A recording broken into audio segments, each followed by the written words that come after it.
J.D. Salinger's toilet, one on sale. If anyone's seen this, they have $1 million laying around. That could be yours. Ray Bradbury has a groupie. I don't know if I should share the title of the song, but Google it, you should find it. And poetry in Morgantown has gotten national exposure thanks to the Midnight Poet. So that's kind of interesting. Poets and writers did a little brief on that. So that's kind of interesting.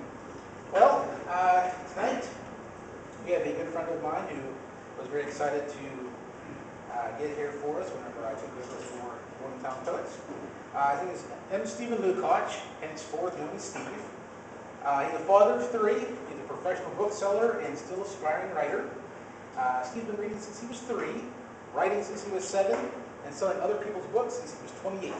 At 40, he realized it might be time to get serious, and in 2003 released the supernatural thriller OOGIE BOOGIE Central, followed that same year by the essay collection, But Then Again You'll Have This. And in 2008, Delirium Books released the sequel to Central called OOGIE BOOGIE BOUNCE, and which is in stores and I couldn't bring it. So we make things go. Welcome, M Stephen Lukac.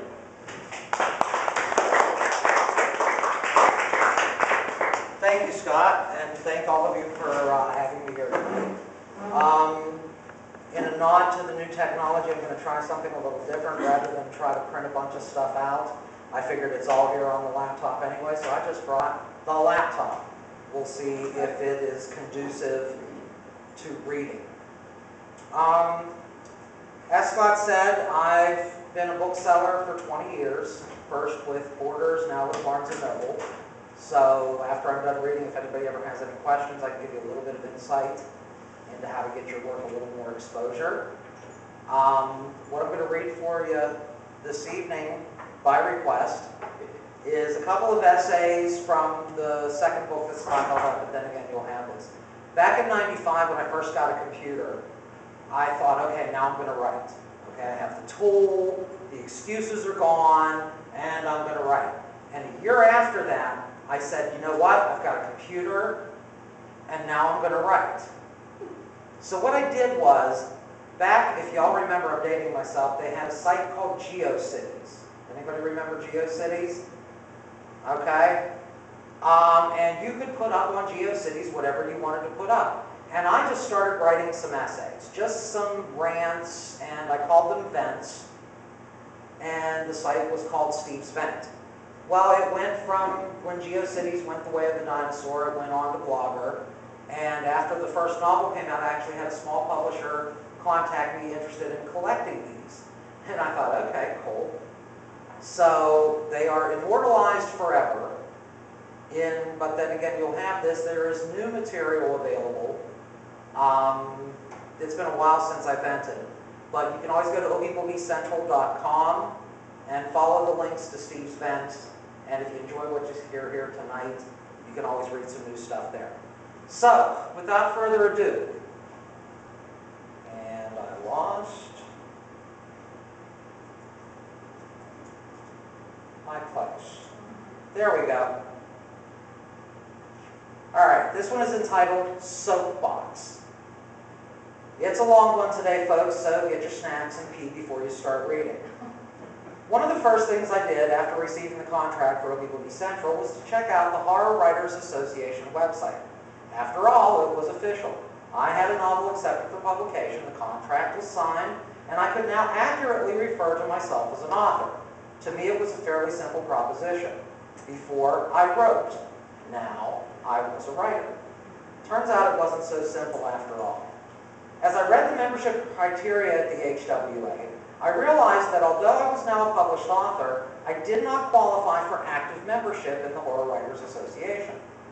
I could apply for an affiliate membership based on my fondness of the genre and my attempts at publication, or I could apply for an associate membership based on my position with the national bookstore chain. What I couldn't do as an affiliate or an associate member was vote on any HWA ballot, a privilege reserved for active members only. Now, I can understand this. Anyone can plunk down 80,000 words, dash off to the local Kinko's, and walk out the next day with a book. When I was a kid with delusions, a publisher could somehow transport 14 double-spaced pages of prose into a finished book, I read Writer's Digest with a fervor that approached religious zeal. I also took special notice of the ads that appeared in the classified section. Ads that promised to help you get your book published. I sent in the prerequisite self-addressed stamped envelope, and a few weeks later received my introduction to the Vanity Press. For several $1,000s, your masterpiece could see print and transform you from wannabe to the envy of millions. Yeah, right. Today, it doesn't even take that. Good software and a good printer make it easy to produce a tome with your name on the cover. Publishers of print-on-demand and e-books promise writers the world and deliver little, if anything. Skill, talent, or even a one-night stand level of commitment to the rules of grammar doesn't apply to some of these vultures. Writers can invest years in the realization of their craft, only to place that dream in the hands of people who are only committed to the pursuit of one thing: money.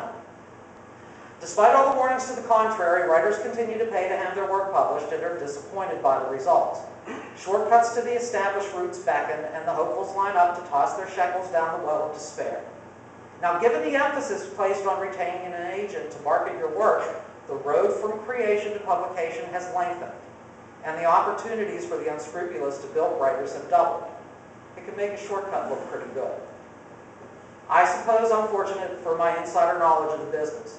I'm more aware than the average author of exactly what transpires in the retail end of the book business, and that awareness has insulated me from most of the pitfalls threatening writers in today's world. I'm also aware of the few and far between successes enjoyed by writers who take the road more inviting, and what it takes to duplicate that success. I am the author of a novel published by a small press. Small presses supply the bulk of new material to the horror genre. They're the proving grounds of the new and the sanctuary of the established. They produce quality product by quality people, but nobody's getting rich running a small press. I've had 2 short stories published at horrifying.com, one of the many descendants of the pulp magazines of days gone by.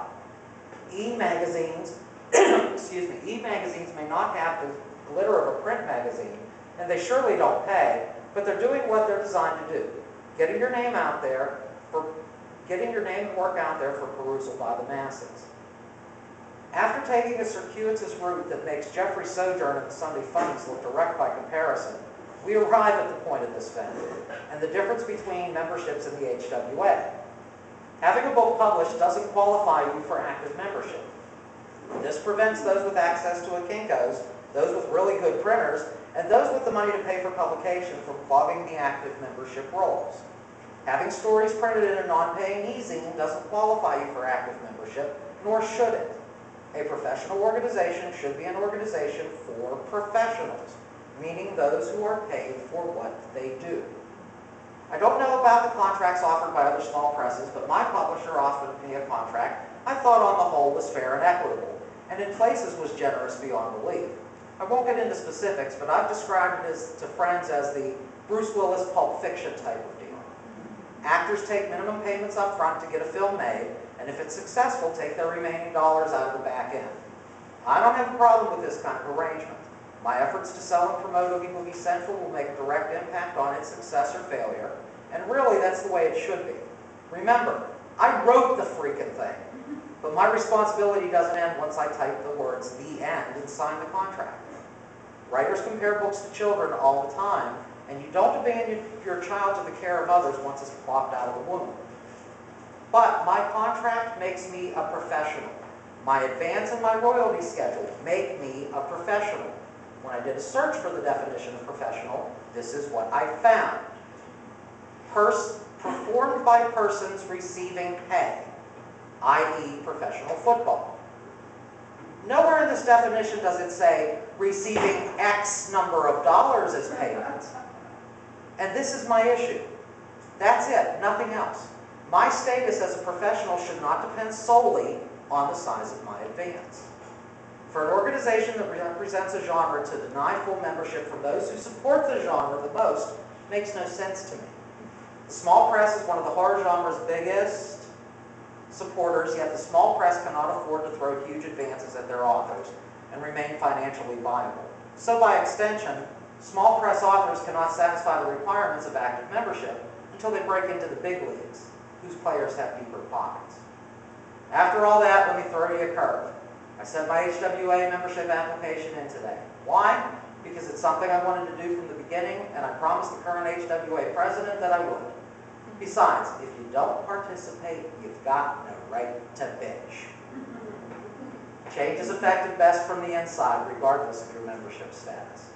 But then again, you'll have this.